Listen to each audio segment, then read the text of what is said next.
Hello dear friends, welcome back to SULUZ DIARIES. I am AJMISULTHANA. Today I am going to plant care video. This video is a very good sandosam kudi ningalku പങ്കുവെക്കാനായിട്ടുണ്ട്.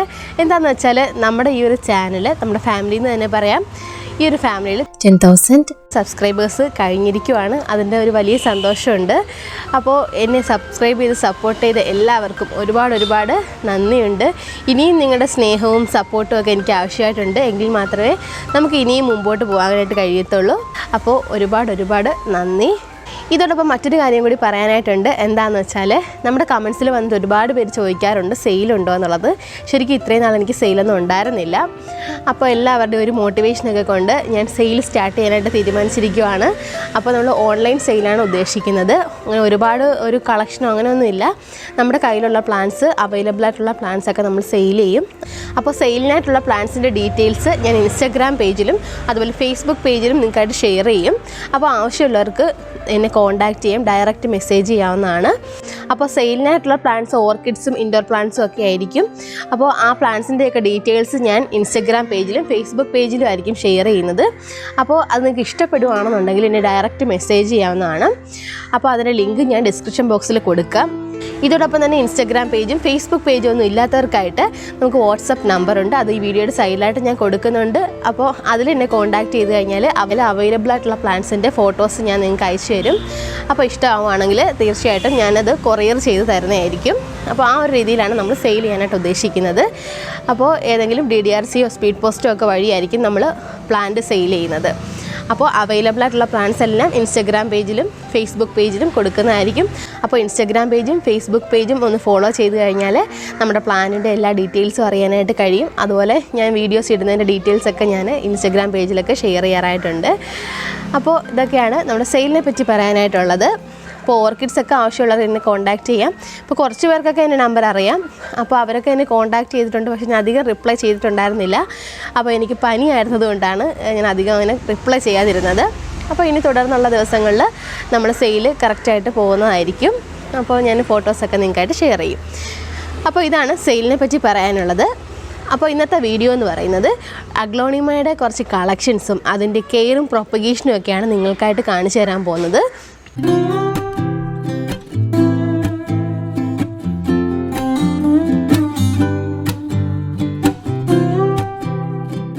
Aglaonema plants എല്ലാവർക്കും അറിയാം, നല്ലൊരു indoor plant ആണ്.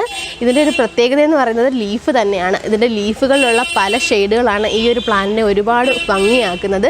അപ്പോൾ ഇതിൻ്റെ കുറച്ച് collection നമ്മുടെ ഗാർഡനിലുണ്ടെന്നുണ്ടെങ്കിൽ garden നല്ല കളർഫുള്ളായിട്ടിരിക്കും.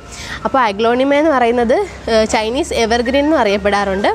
അപ്പോൾ അങ്ങനെയും ഒരു പേര് കൂടിയുണ്ട് അഗ്ലോണിമയ്ക്ക്. ഇപ്പോൾ ഒരുപാട് ഡിഫറെൻറ്റ് ഷെയ്ഡിൽ പ്ലാന്റ് അവൈലബിൾ ആയിട്ടുണ്ട്. ഇത് അഗ്ലോണിമയിൽ വരുന്ന സിൽവർ ക്വീൻ എന്ന് പറയുന്ന വെറൈറ്റിയാണ്. നല്ല ഗ്രീനിഷ് ആയിട്ട് വരുന്ന ലീഫുകളാണ്, നല്ല തിക്കായിട്ട് വളരും. ഇത് അഗ്ലോണിമ പിങ്ക് 3 ആണ്. ഇതിന് വരുന്നത് ഗ്രീൻ കളർ ലീഫ് വന്നിട്ട് നടുക്കായിട്ട് ഒരു റെഡ് കളർ ലൈൻ വരും. കുറച്ച് വലിയ ലീഫുകളാണ് വരുന്നത്. ഇത് അഗ്ലോണിമ റെഡ് ലിപ്സ്റ്റിക് ആണ്. ഇതിൻ്റെ സൈഡിലായിട്ട് ഇങ്ങനെ റെഡ് കളർ പോലെ വരുന്നതുകൊണ്ടാണ് ഇതിനെ റെഡ് ലിപ്സ്റ്റിക് എന്ന് പറയുന്നത്. ഇത് എല്ലായിടവും കാണുന്ന ഒരു വെറൈറ്റിയാണ്. ഇത് അഗ്ലോണിമ പിങ്ക് സ്പ്ലാഷ് ആണ്. റെഡ് വാലന്റൈൻ എന്നും പറയാറുണ്ട്. ഇത് അഗ്ലോണിമ പിങ്ക് 3 വളരെ സാമ്യമുള്ള ലീഫുകളാണ്. കുറച്ച് വലുതായിട്ട് വരും. കുറച്ച് പിങ്കും റെഡ് അതുപോലെ ഗ്രീൻ ആയിട്ട് മിക്സ് ചെയ്ത് വരുന്ന ഒരു കോമ്പിനേഷനാണ്. ഇത് അഗ്ലോണിമയുടെ സിൽവർ ബേ എന്ന് പറയുന്ന വെറൈറ്റിയാണ്. ഈ സിൽവർ ബേ പോലെ തന്നെയുള്ളതാണ് ഈ ഒരു ലീഫും. ഇതിൻ്റെ കറക്റ്റ് നെയിം എനിക്കറിയത്തില്ല. ഇത് സിൽവർ ബേയിൽ തന്നെ വരുന്ന കുറേ വെറൈറ്റി ഉണ്ട്. ഒരു ഗ്രീൻ ഷെയ്ഡിൽ വരുന്ന ഒരുപാട് വെറൈറ്റി ലീഫുകൾ വരുന്നുണ്ട്. നമ്മൾ പെട്ടെന്ന് കാണുമ്പോൾ ഒരുപോലെ തോന്നും, പക്ഷേ ചെറിയ ഡിഫറൻസ് ഉണ്ട്. ഇത് അഗ്ലോണിമ സ്നോ വൈറ്റ് ആണ്. ഇത് നല്ല ഭംഗിയുള്ള തിക്കായിട്ട് വളരുന്ന പ്ലാന്റ് ആണ്. ഇപ്പോൾ ചെറിയൊരു പ്ലാന്റ് മാത്രമേ എൻ്റെ കയ്യിൽ അവൈലബിൾ ആയിട്ടുള്ളൂ.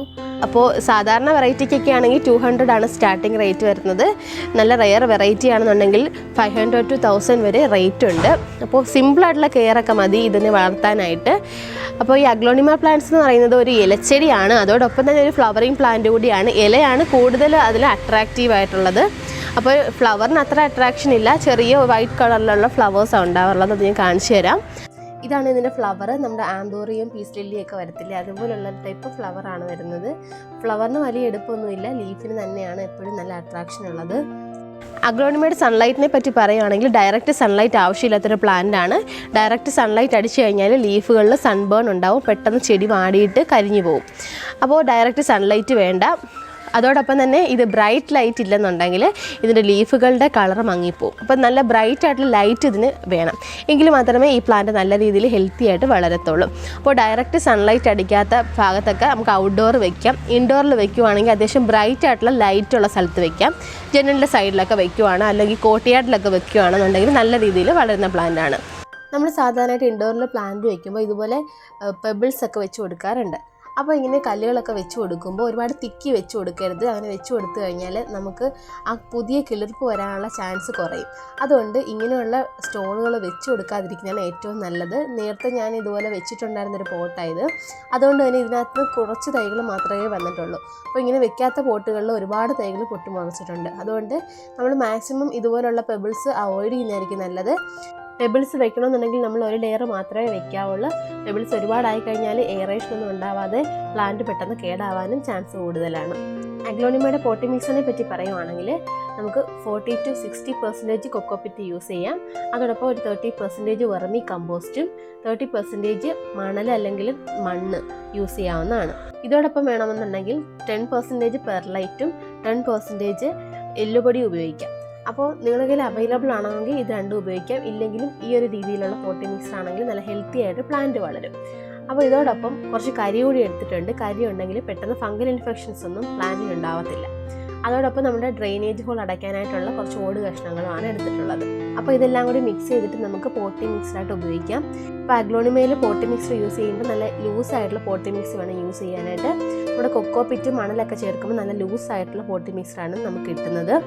അതുപോലെ ഇതിൻ്റെ pH വാല്യൂ എന്ന് പറയുന്നത് 5.6 to 6.5 pH വാല്യൂ റേഞ്ച് ആണെങ്കിൽ നല്ല രീതിയിൽ ഗ്രോത്ത് ഉണ്ടാവും.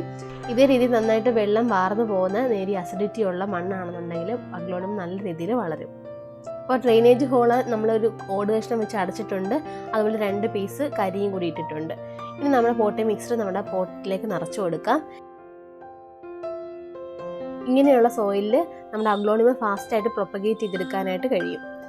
അപ്പോൾ ഇതിൻ്റെ പ്രൊപ്പഗേഷൻ വളരെ സിമ്പിളാണ്. നമുക്ക് ഒരു തൈ ഉണ്ടെന്നുണ്ടെങ്കിൽ അതിൽ നിന്ന് ഒരുപാട് തൈകൾ ഉണ്ടാക്കിയെടുക്കാനായിട്ട് കഴിയും. അപ്പോൾ ഒരൊറ്റ പ്ലാന്റ് വാങ്ങിയാൽ മതി, നമുക്ക് ഒരുപാട് ചെടികൾ ഇതിൽ നിന്ന് കിട്ടുന്നതായിരിക്കും. എനിക്ക് ശരിക്കും ഇതിൻ്റെ എല്ലാത്തിൻ്റെയും ഓരോ കട്ടിങ്സ് ഒരാൾ ഗിഫ്റ്റ് ചെയ്തതാണ്. അപ്പോൾ അതിൽ നിന്ന് ഞാൻ ഇത്രയും അധികം പ്ലാന്റ്സ് ഉണ്ടാക്കിയെടുത്തതാണ്. അപ്പോൾ പെട്ടെന്ന് ഗ്രോത്ത് ഉണ്ടാകുന്ന പ്ലാന്റ് ആയതുകൊണ്ട് തന്നെ നമ്മുടെ ഗാർഡനിൽ വെക്കുകയാണെങ്കിൽ പെട്ടെന്ന് തിക്കായിട്ട് വളരും, നല്ല ബുഷിയായിട്ട് വളരും, നല്ല ഭംഗിയുള്ള പ്ലാന്റാണ്. അപ്പോൾ എങ്ങനെയാണിത് പ്രൊപ്പഗേറ്റ് ചെയ്തെടുക്കുന്നതെന്ന് നോക്കാം.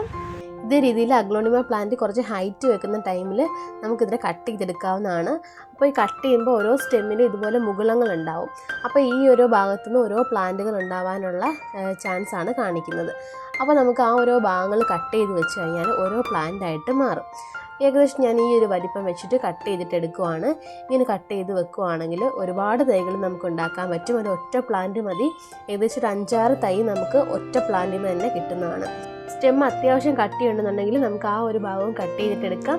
ഈ ലീഫുള്ള ഭാഗവും ഞാൻ കട്ട് ചെയ്തെടുത്തിട്ടുണ്ട്. ഇത് നമുക്ക് സെപ്പറേറ്റ് ചെയ്ത് കഴിഞ്ഞാൽ പുതിയൊരു പ്ലാന്റായിട്ട് കിളിർത്ത് വരും. ഈ കട്ട് ചെയ്ത പ്ലാന്റിൻ്റെ ഏറ്റവും ടോപ്പ് പോർഷൻ നമുക്ക് സെപ്പറേറ്റ് ചെയ്ത് പോട്ട് ചെയ്യാം. അപ്പോൾ അതിൽ നിന്ന് വേര് വന്ന് കഴിയുമ്പോൾ പ്ലാന്റ് നല്ല ഹെൽത്തി ആയിട്ട് വളർന്നോളും. ഈ ടോപ്പ് പോർഷൻ്റെ ഭാഗം കട്ട് ചെയ്യുമ്പോൾ അത്യാവശ്യം കട്ടിയുള്ള സ്റ്റെം വെച്ചിട്ട് വേണം നമ്മൾ കട്ട് ചെയ്യാനായിട്ട്. ഇനി നമുക്കൊരു ഫംഗിസൈഡിൽ ഇതൊന്ന് ഡിപ്പ് ചെയ്തതിന് ശേഷം നമുക്ക് പോട്ട് ചെയ്യാവുന്നതാണ്. ഫംഗിസൈഡ് ഉപയോഗിച്ചില്ലെങ്കിലും കുഴപ്പമില്ല. ഇതിപ്പോൾ ഇൻഡോഫിലാണ് യൂസ് ചെയ്യുന്നത്. ഇൻഡോഫിൻ്റെ ഒരു വീഡിയോ നേരത്തെ ചെയ്തിട്ടുണ്ടായിരുന്നു. അപ്പോൾ ഇൻഡോഫിനെ പറ്റി കൂടുതൽ അറിയണം എന്നുണ്ടെങ്കിൽ ആ ഒരു വീഡിയോ കണ്ടു നോക്കാം. അതിൻ്റെ ലിങ്ക് ഞാൻ ഡിസ്ക്രിപ്ഷൻ ബോക്സിൽ ആഡ് ചെയ്യുന്നുണ്ട്. അതുപോലെ കാർട്ടിലും കൊടുക്കുന്നുണ്ട്. ഇൻഡോഫിലൊക്കെ കൊടുത്തില്ലെങ്കിൽ നമ്മുടെ പ്ലാന്റ് വളരും. ഇൻ കേസ് എന്തെങ്കിലും ഇൻഫെക്ഷൻ വരുവാണെങ്കിൽ അത് അവോയ്ഡ് ചെയ്യാൻ വേണ്ടിയിട്ടാണ് നമ്മൾ ഈ ഒരു ഇൻഡോഫിൽ ജസ്റ്റ് ഒന്ന് തടവിയതിന് ശേഷം പ്ലാന്റ് ചെയ്യുന്നത്. അപ്പോൾ ഈ പ്ലാന്റ് ബാക്കിയുള്ള പോർഷൻസ് നമുക്ക് കട്ട് ചെയ്തിട്ട് പ്രൊപ്പഗേറ്റ് ചെയ്യാനായിട്ട് വെക്കാം. ഒരുപാട് ഹൈറ്റ് വെച്ച് കഴിയുമ്പോൾ ഇതിങ്ങനെ ചാഞ്ഞ് വീഴും. അതുകൊണ്ട് നമുക്ക് കട്ട് ചെയ്ത് പ്രൊപ്പഗേറ്റ് ചെയ്താൽ കൂടുതൽ തൈകൾ ഉണ്ടാക്കുമ്പോൾ കൂടുതൽ ബുഷിയായിട്ട് നിൽക്കും. അപ്പോൾ നേരത്തെ കട്ട് ചെയ്ത ഒരു സ്റ്റെം ആയത് ഇതിൽ ഞാൻ നേരത്തെ കാണിച്ച പോലെ ഇൻഡോഫിൽ അപ്ലൈ ചെയ്തിട്ടുണ്ട് 2 സൈഡിലും. ഇത് നമ്മൾ നേരത്തെ തയ്യാറാക്കി വെച്ചിട്ടുള്ള പോട്ടി മിക്സിലേക്കൊന്ന് നല്ല രീതിയിലൊന്ന് കുഴിച്ച് വെച്ച് കൊടുക്കാം. ഇതേ രീതിയിൽ വെച്ച് കഴിഞ്ഞാൽ ഇത് ഒരു മാസം കഴിയുമ്പോൾ പുതിയ കിളിർപ്പൊക്കെ വന്നിട്ട് ലീഫുകളൊക്കെ ആയി വരും. അപ്പോൾ ഇതേ ഒരു പോട്ടിൽ തന്നെ നമുക്ക് 2-3 സ്റ്റെമ്മ് ഒരുമിച്ച് പ്രൊപ്പഗേറ്റ് ചെയ്യാൻ വെക്കാം. ഇതിപ്പോൾ ഞാൻ വെർട്ടിക്കലായിട്ടാണ് വെച്ചിട്ടുള്ളത്. ഹൊറിസോണ്ടലായിട്ട് വേണമെങ്കിലും വെക്കാം. എങ്ങനെ വെച്ചാലും ഇതിൽ മുകളങ്ങൾ ഉള്ളതുകൊണ്ട് പെട്ടെന്ന് ഗ്രോത്ത് ഉണ്ടാവും. അതുപോലെ പ്രൊപ്പഗേറ്റ് ചെയ്തെടുത്ത ഒരു പോർഷനായത് ഇത് കണ്ടോ, നല്ല രീതിയിൽ റൂട്ട് വന്നിട്ട് ലീഫുകളൊക്കെ വന്ന് നിൽപ്പുണ്ട്. അപ്പോൾ നമ്മൾ കട്ട് ചെയ്ത സ്റ്റെമ്മുകളെയൊക്കെ ഇതുപോലെ ചെറിയ പോട്ടുകളിലാക്കിയിട്ട് വെക്കുവാണെങ്കിൽ അത് പെട്ടെന്ന് ഗ്രോത്ത് ഉണ്ടാവുകയും പുതിയ പ്ലാന്റ് ആയിട്ട് മാറുകയും ചെയ്യും. പിന്നെ വാട്ടറിങ്ങിനെ പറ്റി പറയുവാണെങ്കിൽ വാട്ടറിങ് വളരെ സിമ്പിളാണ്. നമുക്ക് 2 ദിവസം കൂടുമ്പോഴൊക്കെ വെള്ളം ഒഴിച്ചാലും പ്രോബ്ലം ഒന്നുമില്ല. ആഴ്ചയിൽ ഒരു 3 ദിവസം എന്തായാലും വെള്ളം ഒഴിക്കേണ്ടതായിട്ട് വരും. അപ്പോൾ ഒരുപാട് വെള്ളം ആയിക്കഴിഞ്ഞാൽ പെട്ടെന്ന് ഇത് ചീഞ്ഞു പോകും. അതുകൊണ്ട് വെള്ളം നമ്മൾ പോട്ടി മിക്സറൊക്കെ ചെക്ക് ചെയ്തതിന് ശേഷം ഒഴിക്കാവുന്നതാണ്. ഡെയിലി വാട്ടർ ചെയ്താലും പ്രോബ്ലം ഒന്നുമില്ല. എങ്കിലും ഒരുപാട് വെള്ളം കെട്ടിക്കിടക്കാതിരിക്കാനായിട്ട് ശ്രദ്ധിക്കണം. ഇപ്പോൾ നല്ല ഡ്രെയിനേജ് ഉള്ള ഹോള് ഉള്ള പോട്ടാണെന്നുണ്ടെങ്കിൽ ഒരു പ്രശ്നം ഉണ്ടാകത്തില്ല. പിന്നെ ഇതിന് മെയിനായിട്ടുണ്ടാകുന്ന ഒരു പ്രോബ്ലം എന്ന് പറയുന്നത് ഒരു തരം വെള്ളീച്ചയുടെ ആക്രമണമാണ് നമ്മുടെ അഗ്ലോണിമയ്ക്ക് ഉണ്ടാകുന്ന ഒരു പ്രോബ്ലം. അതാണ് സാധാരണയായിട്ട് കണ്ടുവരാറുള്ളത്. അപ്പോൾ അതിനായിട്ട് ഞാൻ നല്ലൊരു ഇൻസെക്ടിസൈഡ് നിങ്ങൾക്കായിട്ട് പ്രിഫർ ചെയ്യുന്നുണ്ട്. അപ്പോൾ കോൺഫിഡോർ എന്ന് പറയുന്ന ഒരു ഇൻസെക്ടിസൈഡ് ഞാൻ നേരത്തെ തന്നെ ഒരു വീഡിയോ ചെയ്തിട്ടുണ്ടായിരുന്നു. അപ്പോൾ അത് നമ്മുടെ ഇലകളിൽ തളിച്ചു കഴിഞ്ഞാൽ പെട്ടെന്ന് ഇൻസെക്റ്റുകൾ പോകുന്നതായിരിക്കും. അതുപോലെ വേപ്പെണ്ണ മിശ്രിതമൊക്കെ ഉപയോഗിക്കാം. അങ്ങനെയൊക്കെ ചെയ്തു കഴിഞ്ഞാൽ ഇതിലുണ്ടാകുന്ന വെള്ളീച്ചയുടെ ആക്രമണം നമുക്ക് ഒരു പരിധിവരെ നിയന്ത്രിക്കാനായിട്ട് കഴിയും. നല്ല രീതിയിൽ മാറും, കംപ്ലീറ്റ് ആയിട്ട് മാറും. എനിക്ക് ചില ലീഫുകളിൽ ഒരുപാടുണ്ടായിരുന്നു നേരത്തെ. അപ്പോൾ ഈ ഒരു ഇൻസെക്ടിസൈഡ് യൂസ് ചെയ്തപ്പോൾ അത് കംപ്ലീറ്റ് ആയിട്ട് മാറിയിട്ടുണ്ട്. അപ്പോൾ ഈ ഇൻസെക്ടിസൈഡിനെ പറ്റി ഞാൻ കൂടുതലായിട്ട് പറയുന്നില്ല, നേരത്തെ തന്നെ ഒരു വീഡിയോ ചെയ്തിട്ടുണ്ടായിരുന്നു. അപ്പോൾ അതിൻ്റെ ലിങ്ക് ഞാൻ ഡിസ്ക്രിപ്ഷൻ ബോക്സിലും നമ്മുടെ കാർട്ടിലും കൊടുക്കുന്നുണ്ട്.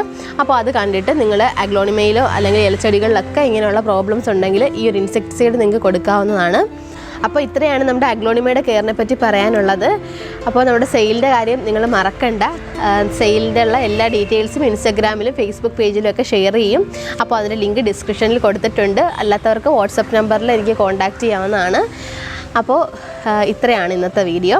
അപ്പോൾ വീഡിയോ ഇഷ്ടമായിട്ടുണ്ടെങ്കിൽ ലൈക്ക് ചെയ്യാനും ഷെയർ ചെയ്യാനും സബ്സ്ക്രൈബ് ചെയ്യാനും മറക്കരുത്. ഒരിക്കൽ കൂടി എൻ്റെ എല്ലാ സബ്സ്ക്രൈബേഴ്സിനും ഞാൻ ഒരുപാട് നന്ദി അറിയിക്കുകയാണ്. അപ്പോൾ അതോടൊപ്പം തന്നെ ഓണമാണല്ലോ. അപ്പോൾ എല്ലാവർക്കും ഹൃദയം നിറഞ്ഞ ഓണാശംസകൾ. Thank you.